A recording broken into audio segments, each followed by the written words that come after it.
अब 9 ऋचा वाले 35वें सूक्त का आरंभ है। इस सूक्त में विद्वान के विषय को कहते हैं। भावार्थ, जो लोग उत्साह से ऐश्वर्य की वृद्धि करने की इच्छा करते हैं, वे सब जगह संपूर्ण ऐश्वर्य को प्राप्त होकर सर्वत्र सत्कार युक्त, और जो आलस्य युक्त होते हैं वे दरिद्रपन से अभिभूत अर्थात सदा तिरस्कृत होते हैं। भावार्थ, जो मनुष्य उत्तम हस्त क्रिया और उत्तम कर्म से सर्वत्र पहुंचाने वाले वाहन आदि को रचते हैं, वे खाने और पीने योग्य पदार्थ और असंख्य धनों को प्राप्त होते हैं।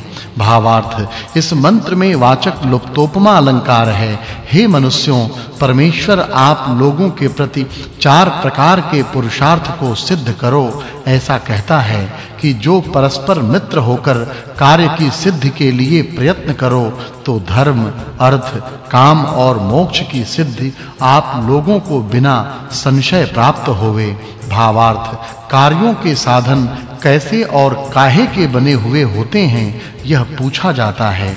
जो विद्या और युक्ति से बनाया गया हो वह साधन कार्य की सिद्धि करने वाला होता है, यह उत्तर है। भावार्थ, हे विद्वानों, आप लोग इस प्रकार यत्न करो जैसे कि मनुष्यों के संतान युवा अवस्था जब तक तब तक प्राप्त पूर्ण विज्ञान वाले होकर पूर्ण युवा अवस्था में परस्पर प्रीति और अनुमति से स्वयंवर विवाह करके सदा आनंदित होवें। भावार्थ, हे विद्वानों, जो आप लोगों की सेवा को तथा आज्ञा के अनुसार कार्य करते हैं उनको विद्वान और उत्तम प्रकार शिक्षित करके संपूर्ण ऐश्वर्य को प्राप्त कराइए।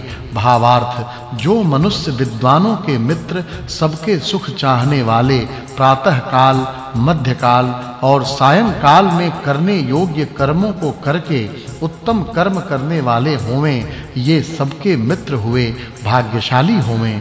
भावार्थ, इस मंत्र में उपमा अलंकार है। जो बाज के सदृश विमान से अंतरिक्ष में जाते हैं, धर्म के आचरण से विद्वान होकर अन्य जनों को भी वैसे करते, वे ऐश्वर्य को प्राप्त हो तथा उनका भोग करके अंत में मोक्ष को प्राप्त होते हैं। भावार्थ, हे मनुष्यों, तुम प्रथम अर्थात युवा अवस्था में विद्या का अभ्यास, द्वितीय अर्थात मध्यम अवस्था में गृहस्थ्रम और तृतीय में न्याय आदि कर्मों का अनुष्ठान करके पूर्ण ऐश्वर्य को प्राप्त होवो। इस सूक्त में विद्वानों का कृत्य वर्णन करने से इस सूक्त के अर्थ की पिछले सूक्त के अर्थ के साथ संगति जाननी चाहिए।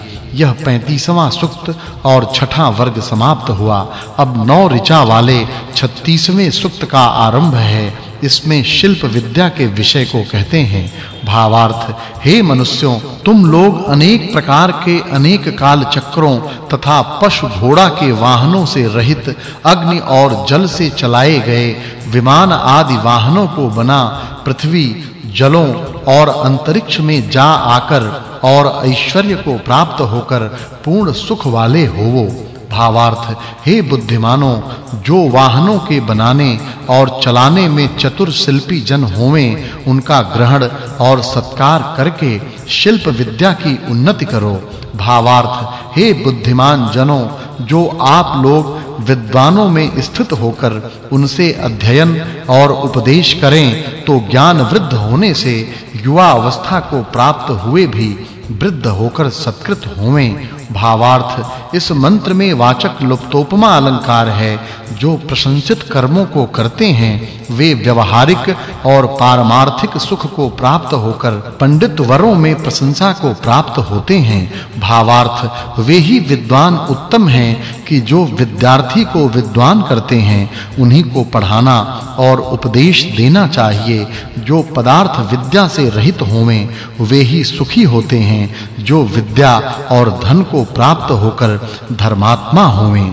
भावार्थ, जो मनुष्य विद्वानों के संग से गुणों के ग्रहण करने की इच्छा करते हैं वे प्रशंसित शत्रुओं से नहीं जीतने योग्य धनाढ्य और पराक्रमी होते हैं। भावार्थ, जो विद्यार्थी जन श्रेष्ठ अध्यापक और विद्वान यथार्थ वक्ता जनों की सेवा करके शिक्षा ग्रहण करें वे विद्वान और लक्ष्मीवान होवें।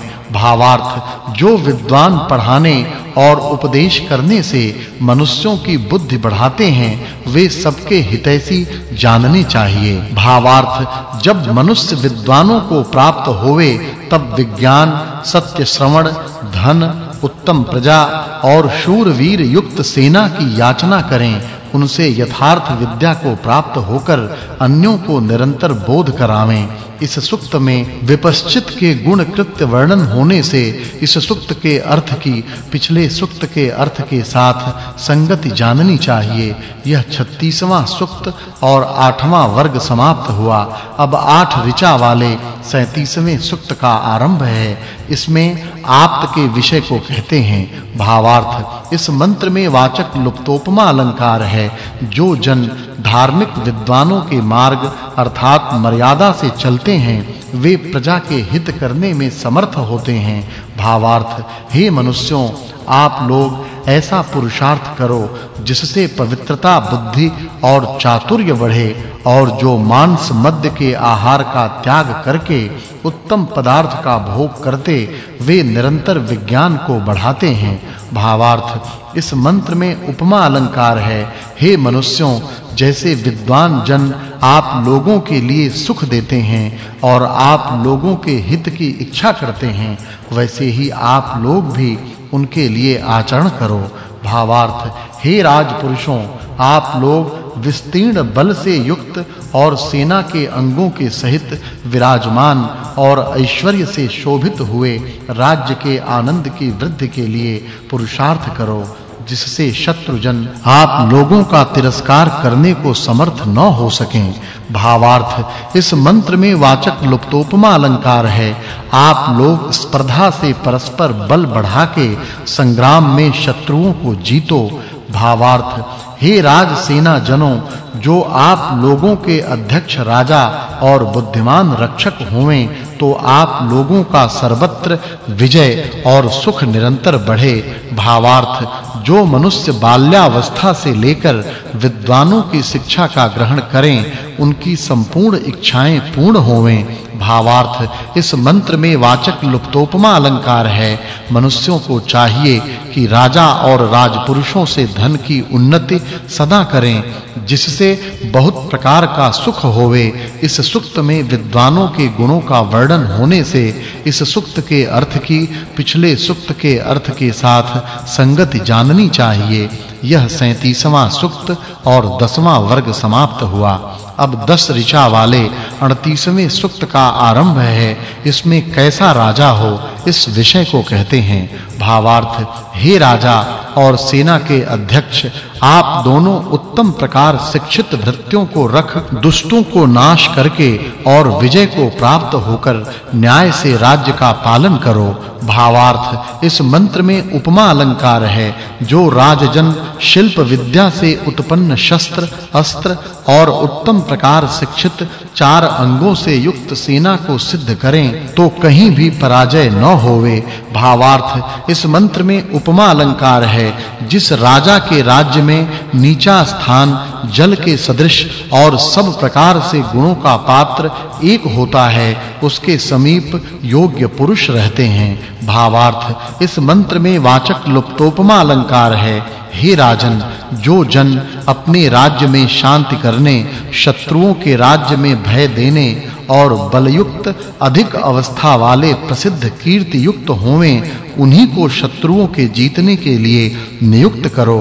भावार्थ इस मंत्र में उपमा अलंकार है। जो राजा प्रजा पालन के बिना कर लेता है जिस राजा की प्रजा को दुष्ट जन दुख देते हैं और जो राजा आप नीच कर्म करने वाला बाज पक्षी के सदृश हिंसक पशु के सदृश मूर्ख और जिस राजा की सेना चोर के सदृश वर्तमान है उसका